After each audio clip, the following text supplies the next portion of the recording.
ایرو 64 سال دسر عرب کرنا ناوی دیرکه جبو ناوی المالکیه را در باست به. سال 1957 اولگوری مرسومه هجماره 346 جناوی دیرکا کردی ببه مالکه عربی لسر ناوی افسر سوریه عدنان المالکی. گوهرتنا ناوی دیرکه نگاوا یکمین بو و نجی گاوا داوی بو لحریمه و بهاتنا 10 سالاتا رجیما بعث گوهرتنا ناوی کردی بو ناوین عربی جچمه دجلا تا باجار عفرینه دست پیکر. دیرکا کردی بو مالکه عربی و کوبانی بو عین العرب سرکانی بو راس العین گرکه لگه بو معبده. هر وها بصدان ناوین کردی هاتنا گوهرتن تا کو ناسنامه کردان لرجاوه کردستان وندا بکه.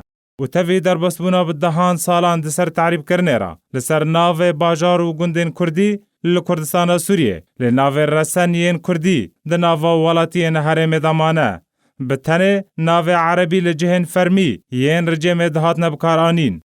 تیزانین باجار دیرکه دکوه باکور روشالات کردستان سوریه لسر سینور باکور و باشور کردستانه ده سال 1929 دا لگوری رکفتنا نافبرا سوریه و ترکیه بسر پرشتیا فرانسا دیرک بسر کردستان سوری و هات بردان. پشترا بو حرم دیرکه کتانها 5 باجاروک بسر دیرکه وانا واکا گرکه لگه خانه سره تلکوچر چلاغه عین دیوار.